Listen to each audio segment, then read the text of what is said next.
Hey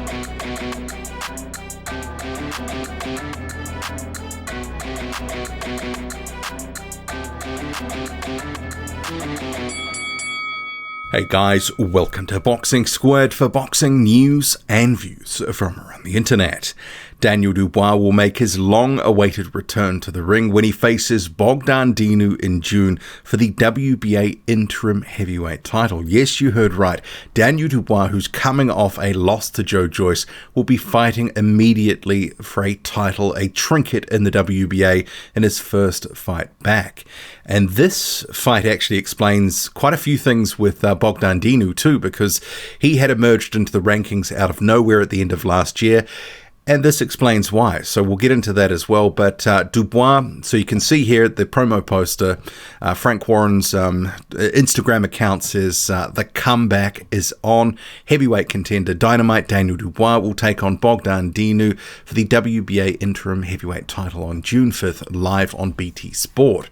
And Daniel Dubois' Instagram post, it says, "New chapter, new belt. I'm ready to prove myself. Hashtag Triple D, hashtag Dubois Dinu," and then a dynamite emoji. So there's quite a few things to unpack with this, because Daniel Dubois fighting for an interim heavyweight title right off a loss, that in itself is a talking point, but there's quite a few others to get through. And I guess I'll start with the Dinu stuff first, because as you know, on this channel I cover the heavyweight rankings really in depth every month, so I'm aware of the movements. And I had spoken about Bogdan Dinu being elevated in the WBA rankings. Well, actually there's two things. Coming into the rankings of beating a couple of journeymen, that was suspicious. That happened at the end of last year. And then a couple of months ago, he was elevated 6 spots up from number 9 to number 3. Clearly did not deserve that spot, and then another month goes by, he's elevated to number 2. So this fight is going to be pitched as, well, look at this opponent, Bogdan Dinu, just the 2 losses. He lost to Kubrat Pulev, he lost to Jarrell Miller, he's got this great ranking, he's a world-rated fighter. This is a really credible fight, and a really tough and stern test for Daniel Dubois. But really what we know it is Daniel Dubois is going to win this, and probably by knockout inside about 5 rounds. Bogdan Dinu, he is okay, but he's not a guy who's a top 15 fighter at this point, and when things get tough, he will quit. You will see that. He's done that in both his losses. But the guy can box a bit, so early on he might be having a little bit of success with the jab, and as we saw in that fight against Joe Joyce, Daniel Dubois is susceptible to the jab, doesn't move his head a lot, so we'll see what improvements Dubois can make, and we'll come to Dubois and improvements and is this too soon, all that sort of stuff in a moment. But in terms of Dinu, he's a big guy who can box a bit, but he is just a part-time fighter. In his normal day job, he is a police officer in Romania. So this is going to be a case where it'll look a certain way for a couple of rounds, and as soon as it gets tough, Bogdan Dinu is going to quit. You can log that right now, because that's just what's happened in his fights. Against Kubrat Pulev, he did the same. He wanted out. After he took some punishment by Jarrell Miller, who tried to box with Dinu for a couple of rounds, heading into that fight, Miller said he wanted to be a bit more judicious with the amount of shots that he threw. When it wasn't working, he was like, just, throw a whole bunch of volume. And it worked. It got Dinu out of there.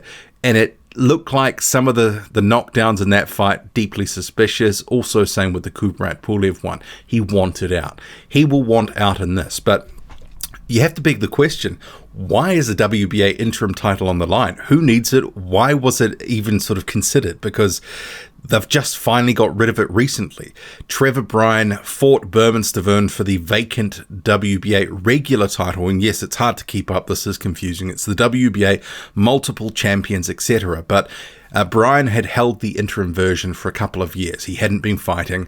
They managed to sort of screw over Mahmoud Shah and get him out of the picture, declared a recess champion, and then have Trevor Bryan and Stavern, another Don King fighter like Bryan, fight for the WBA regular title.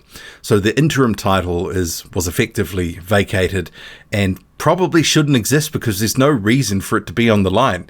And when you consider Dubois is coming off a loss, it makes even less sense because he will be the heavy and hot favourite for this because Bogdan Dinu is a lamb to the slaughter. So clearly Frank Warren is trying to restart this and kickstart this rebuild for Daniel Dubois.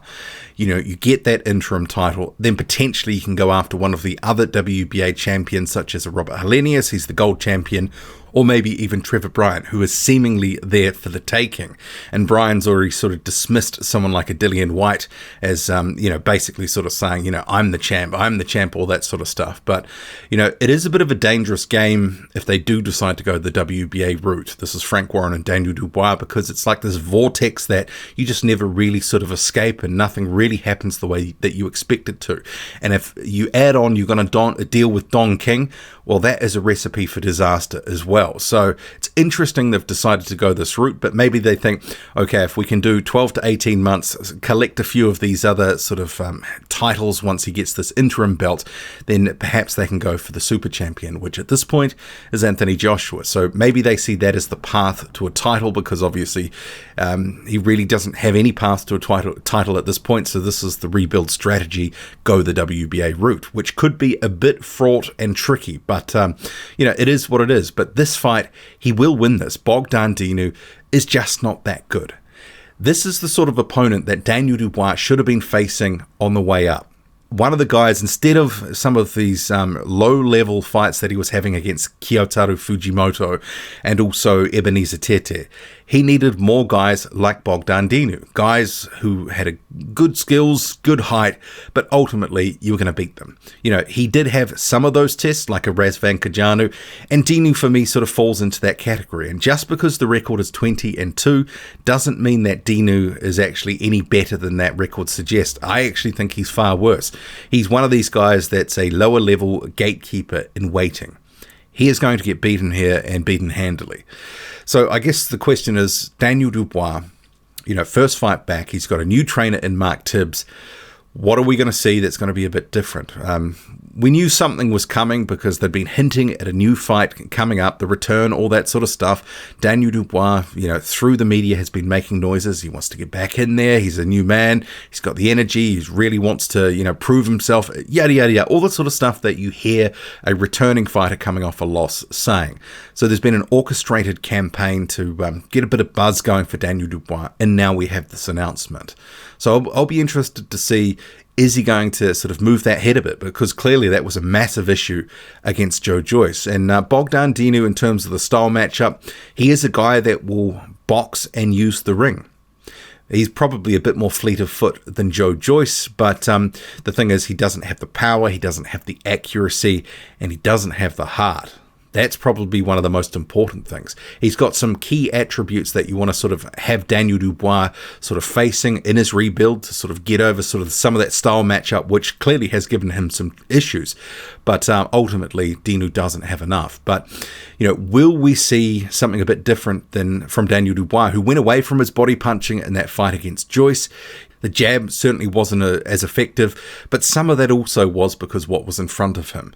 Joe Joyce and the movement thwarted Daniel Dubois, and he just got ground down, and obviously that eye injury, forced him to stop, what was it, in the 8th, 10th round, something like that. So he had to sort of take a knee, and it was all over. And there are some people sort of saying and questioning Daniel Dubois' heart, which, given the injury and the seriousness of it, he probably did the right thing. But there's a couple of things with all this that I'm still wondering. Is this too soon?